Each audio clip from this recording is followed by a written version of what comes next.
hemos llegado. ¿Qué nos llevamos? Todo eso que está aquí. Eso nos llevamos en nuestra mochila. Me Cada uno habrá gustaría, tomado nota o se habrá quedado en su memoria algunas cositas. me gustaría que hagas una breve mención, porque Dime. creo que lo quisiste evitar a propósito, aquellos líderes no muy buenos, negativos, por decir de alguna manera, y lo aclaraste. Pero me gustaría tomar dos personajes para más o menos ir ubicándonos. El liderazgo que tuvo Hitler, por ejemplo, y en otro campo, el liderazgo de Don Corleone. O sea, estás hablando de dos líderes que les gustaba la adulación, les gustaba, se contrariaban mucho cuando le discutían o contrariaban sus ideas, y ambos llevaban a su equipo a un fin determinado. Creo que entran dentro de la categoría de líderes, pero el barco a donde está enfocado o el puerto a donde llevan no es el más bueno para el ser humano, digamos. O sea que eso es lo que te pregunto, si bien... Totalmente. Sí. Ahí podríamos, Raúl, ahí podríamos discutir, por ejemplo, si verdaderamente deberían llamarse líderes y no llamarse dictadores y no llamarse, no necesariamente líderes.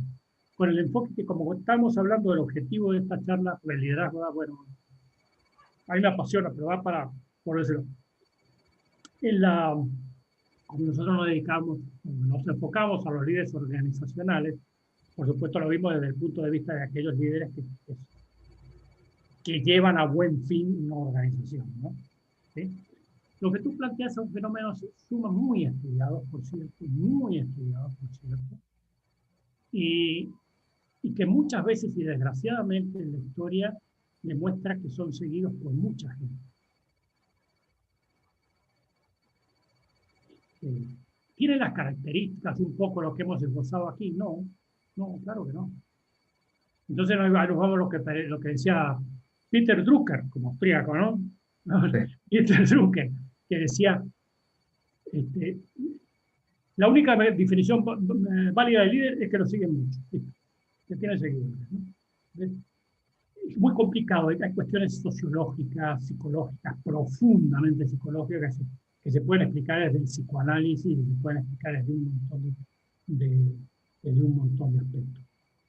¿Podemos llamarlos líderes? Bueno, si hacemos si decimos líderes, aquellos que influyen en mucha gente y los llevan a un fin determinado, bueno, sí, un fin determinado que puede ser beneficioso en el caso que nosotros nos ocupamos de las organizaciones, o un fin determinado que puede ser egoísta y desastroso para la humanidad, como tantos ejemplos que tenemos, ¿no? Entonces, como decías tú, desde los Hitler hasta los Don Corleone, pasando por las Madres Teresas ¿no? y otros tipos de liderazgo. Fíjate, por ejemplo, no sé, la Madre Teresa, como ella, o Mahatma Gandhi, ¿no? Personajes que arrastraron multitudes por una convicción y por una idea de libertad, en el caso de Mahatma Gandhi. Eso da para rato, ¿no? La verdad, para mucho, pero sin duda son podemos llamarle líderes negativos. Bueno, puede que sí, porque en su momento y muchos no los consideran negativos, ojo, ¿eh? Depende del lado que pongan, ¿no? Que tenían seguidores y tenían, ¿no? Pero de formas positivas y demás, pero...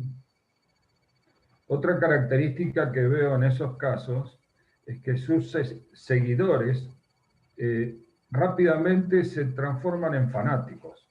O sea que les cierra la mente y esos fanáticos llevan peligro.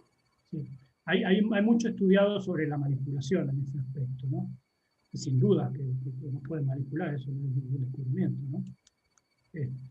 Podríamos ser mucho menos manipulables si estudiáramos, si leyéramos, si nos estudiáramos mucho más, pero no siempre es así. Entonces, somos muy manipulables. En ese caso, saco otra extensión de la neurociencia, que es la neuropolítica. Está muy estudiado ese tema. Y fíjense que se han dicho muchas experiencias y muchos estudios. Difícilmente alguien que sea fanático, que esté en un extremo de una creencia, lo puedas convencer de lo contrario. Es una tarea inútil. Como si yo soy de River o soy de Boca. Vete a convencer a uno de River o de Boca que cambie de bando. No lo va a hacer, por más explicaciones y lógicas que le dé. Hay una de las tantas cosas que se hicieron. ¿Se acuerdan con la invasión a Irak de Bush? Con las armas de destrucción masiva. Bien. ¿Cuál fue el experimento? Instruir a un montón de gente que creía que existían las armas de destrucción masiva, instruirla y con todo el argumentario lógico y razonable, demostrarle que no habían existido esas armas de destrucción masiva.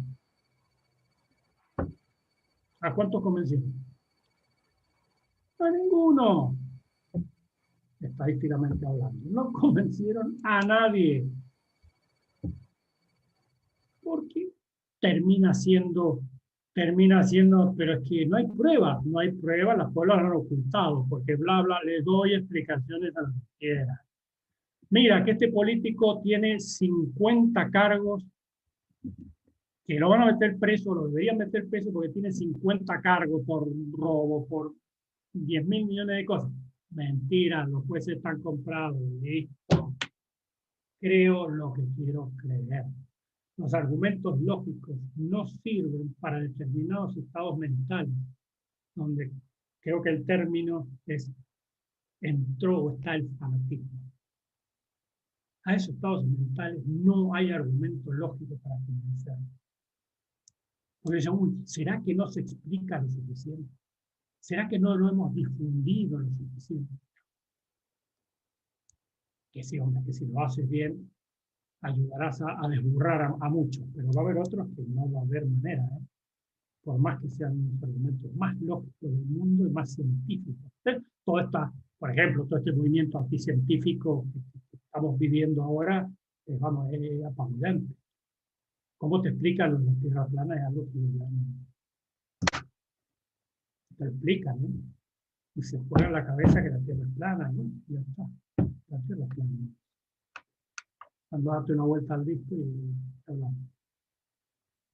Luis, te iba a pedir antes de hacerte una preguntita, si puedes dejar de compartir pantalla, así nos vemos todos. Claro. Bueno, y mientras seguimos charlando, quería preguntarte si, lógicamente que en forma implícita debe estar involucrada la coherencia del líder como una característica, porque entiendo que un líder con incoherencias a los pocos días deja de tener quórum. Pero fíjate, aquí volvemos a algo, ¿no? Nosotros estamos viendo la visión desde una organización, ojo, porque si estamos hablando, por ejemplo, de liderazgos políticos, ya de otra historia. Porque vamos, las incoherencias que escuchamos más de una vez en nuestros políticos son abrumadoras, pero vamos, es que un vídeo dice una cosa y el otro vídeo a los 2 minutos está diciendo otra cosa. Es abrumador, pero no importa, tienen sus seguidores. Pero las organizaciones, ese tipo de cosas tienen las patas cortas. Los líderes que no son coherentes, que no son íntegros, que no son justos, tienen los días contados. Ojo, a lo mejor fundan la empresa antes, o estropean la organización antes de irse, pero no son los que le dan futuro, los que dan proyección de futuro a una organización. No. Gracias, Luis. De nada, es un placer.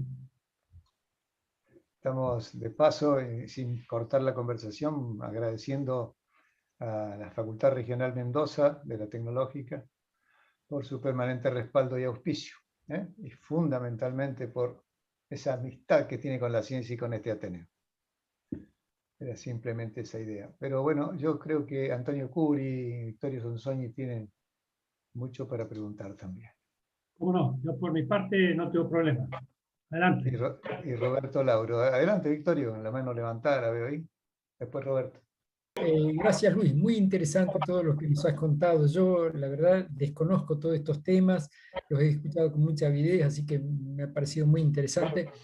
Te quería simplemente hacer un comentario cuando hablaste, por ejemplo, de neuroplasticidad y esa imagen del cerebro con todas las neuronas interconectadas. Me vino a la cabeza decir que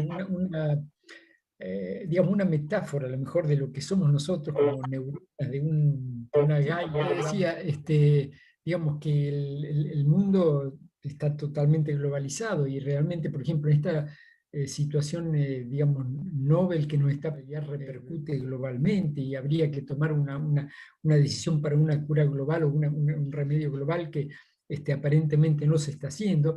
Y como un poco el tema de la neuroplasticidad me hizo pensar un poquito en eso. El tema también del Big Data, por ejemplo, también es una cosa de nuestro tiempo, ¿no? Es decir, que millones de información desparramada por todos lados y lo crucial es cómo manejar esa interconexión entre tantas cositas chiquitas como podrían ser las neuronas, digamos que en este caso, en una metáfora diferente, a nivel global, somos cada uno de nosotros, cada uno de los datos de nosotros que están dando vuelta por la nube, ¿no? Simplemente me trajo un poquito a la memoria eso lo que estabas contando. Sí, sí. Pero bueno, muchas gracias, muy interesante todo lo que hablaste, Luis. No, gracias por tu atención. Lo que se ha llegado, últimamente estaban comparando, astrofísicos estaban comparando el universo. Fíjate que van más allá del mundo, te ganaron, Victoria. Estaban comparando el universo con el cerebro. ¿Sí? Y hacían parangones, hacían comparaciones y similitudes muy, muy interesantes del cerebro y el universo, que de alguna manera esa materia oscura que lo une, en fin, hacía muchas comparaciones muy interesantes. La galaxia, los planetas, de los sistemas solares, no solares, en fin. De todo eso, fíjate que, claro que sí, uno lo puede pensar y probablemente hacer muchas similitudes, claro. ¿Puedo hablar? Adelante, Roberto. Sí, ahora está todo. Sí, Sí, bueno, adelante. ¿qué tal? Buenas tardes y muchas gracias por todo, ha sido muy, muy didáctico y muy interesante. Esto me ha traído a colación a la memoria estratégica, llamémosle así, no la memoria táctica, la memoria estratégica que en el 2018 hicimos una presentación acá mismo sobre, se llamaba así, el cerebro humano y las TIC. Y estudiamos cómo estaba más o menos el cerebro, las comunicaciones entre las neuronas, que se realiza a través de un impulso nervioso, que se inicia con una descarga química que origina una corriente eléctrica. Esto lo dijimos probablemente con otras palabras, pero traía la idea de que dentro del cerebro, en las comunicaciones entre las neuronas, aparecía una corriente eléctrica que después profundizando, después de la presentación profundizamos, y en una universidad de Estados Unidos, en este momento no me acuerdo, era en el centro de los Estados Unidos, habían medido una capacidad, una velocidad de transmisión de 10 megabits por segundo. 10 megabits por segundo entre neuronas. La unidad de medida de la velocidad de propagación es el megabit por segundo. Esta es la misma unidad de medida que existe entre nuestras máquinas que en estos momentos están hablando entre ellas. Si ustedes hacen speed test en sus teléfonos, van a ver la velocidad que estamos transmitiendo y son en megabits por segundo. Eso nos trae la idea de que en el cerebro hay una corriente que podría ser de alguna manera, acá empieza nuestro punto de interrogación, transmitida a un TIC. Por eso se llama TIC, es Telecommunication, Information and Computation. El TIC, digamos, el telefonito, para decirlo en idioma más popular. Y esto es lo que empezamos a poner como signo de interrogación. Yo particularmente lo estoy muy lentamente siguiendo esta idea y esta posibilidad. Nosotros creemos que existe. Hay un metal que es el safreno. ¿Cómo es bueno, en este momento no me lo recuerdo, lo tengo que... Ahí la memoria... Grafeno. El grafeno. Grafeno. Gracias, Patricia. Gracias. Bueno, el grafeno es un material maleable que se puede aplicar al cerebro para tomar las corrientes eléctricas y medirlas. Pensamos que podría también ser útil para esta nueva posibilidad. Y para terminar mi pregunta, estoy, digamos, tratando de sintetizar el máximo. El slide sobre las aves que se comunican entre sí, también la presentamos en esa presentación del 2018, que fueron 2 presentaciones, en abril y en mayo del 2018, que se llama El cerebro humano y las TIC.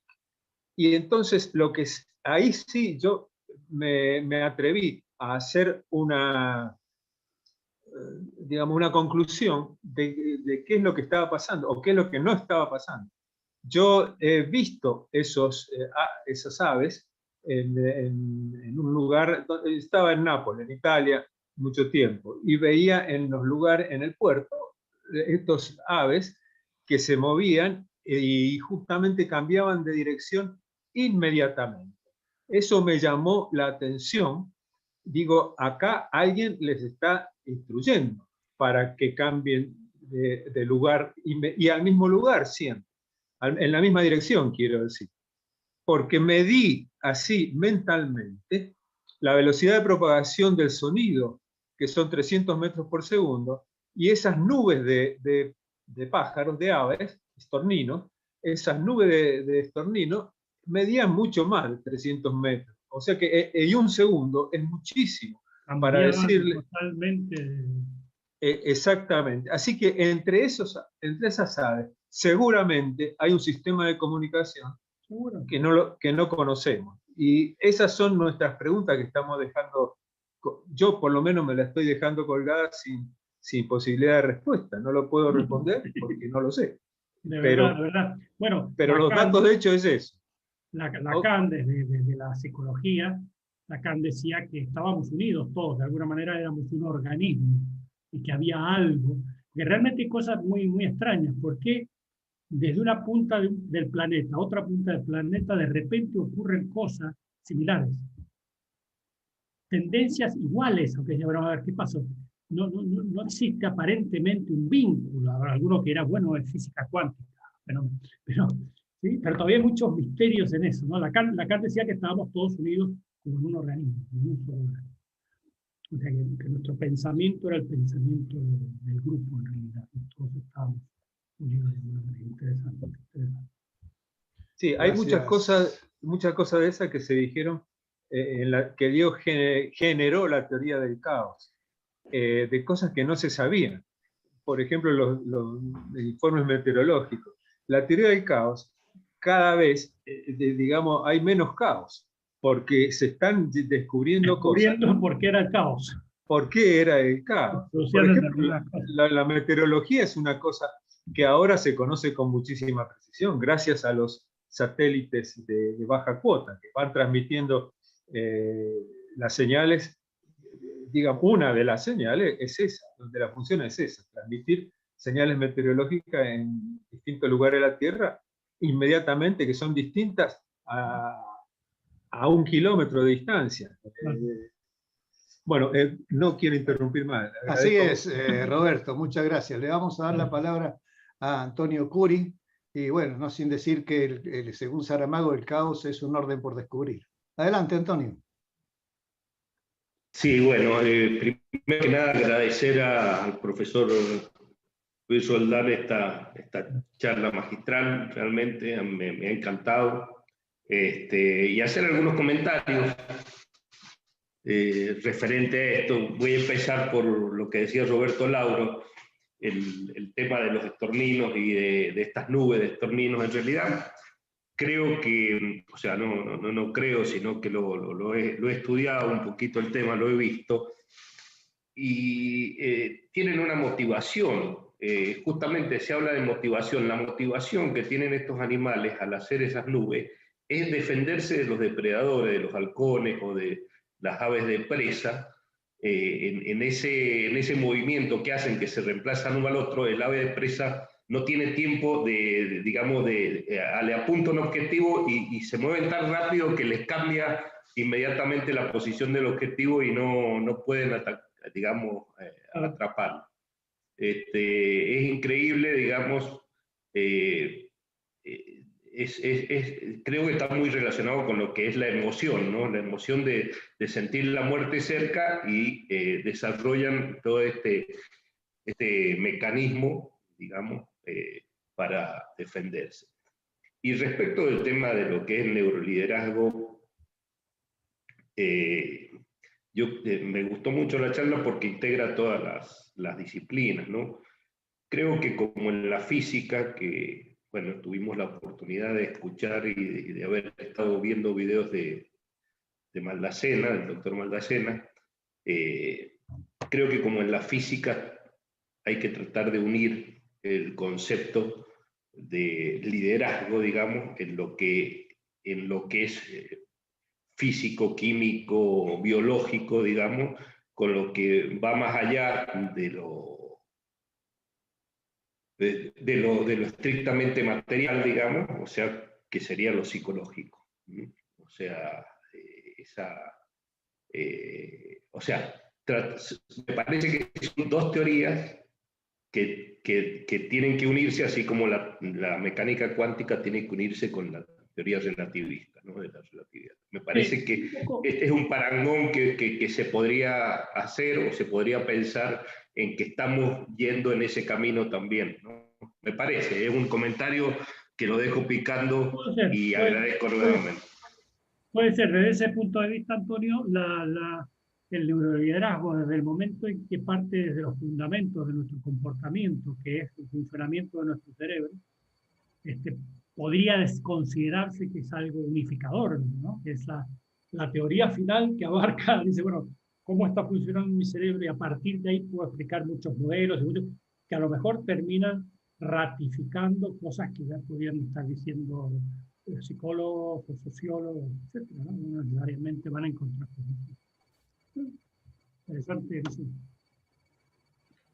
Bueno, quiero comentarles que el próximo viernes a las 18 vamos a tener la gran satisfacción de escuchar a Alicia Seltzer, que está acá entre nosotros, y es el tema que ella va a desarrollar tiene muchos puntos en común, creo, con lo que se ha desarrollado ahora, ¿no es cierto, Alicia?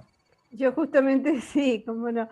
Yo quería agradecer al expositor de hoy, porque realmente me está dando pie a varias de las cositas, varios temas que yo pienso tocar en la próxima semana. Y bueno, va a ser un poco tarde para él, pues nuestra charla a las 6 de la tarde es una hora avanzada para allá en España, ¿no? Pero sí, yo tenía sería súper interesante interesante. de haber asistido a otras, pero lamentablemente esa hora me mata, ¿no? Bueno. Es una hora muy tarde, ¿no? Es como las 10 de la noche o 11 de la noche, claro.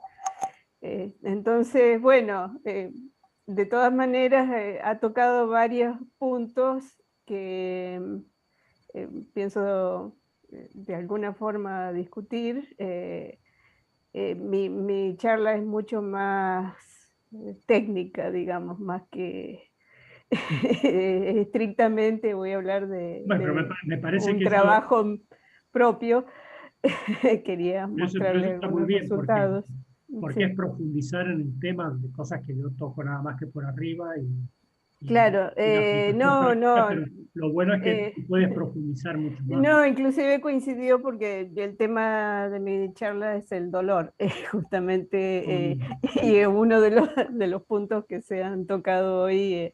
Entonces voy a profundizar un poco cómo son los mecanismos, los circuitos cerebrales del dolor. Entonces creo que se puede hacer hilar o hacer una continuidad, una complementación, una continuidad del tema, y yo creo que entre todos podemos elaborar, tener un concepto más claro. Bueno, yo les pido que le demos un fuerte aplauso a Luis y ahora los micrófonos. Sí, y los dejemos ir a descansar por la hora que Gracias.